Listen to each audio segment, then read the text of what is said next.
Sino yung nagsasabi na yung kalaban ni Carlames Martin ay madali lang kalaban? Okay, I'm not saying that the opponent is elite, but let me tell you this. This is not a push around opponent. Arandi Paen from Thailand is not a push around opponent. Of course, it's not yet on the high level that we want Carlames Martin to be, but this is definitely a lot better po sa mga nakalaban po ni Carlames Wonderboy Martin, which is going to be a step up fight for Carlames Wonderboy Martin. So personally, I think this is going to be a good challenge for Wonderboy. And si Aaron Dipaen, tinanong ko siya. Tinanong ko si Carlames Martin regarding Aaron Dipaen. And he's not underestimating Aaron Dipaen.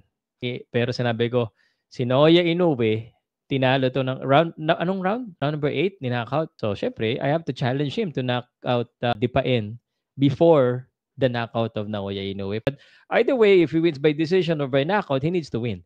And I think it's a dangerous fight for Wonderboy. When you're number one, every fight that you have is gonna be critical.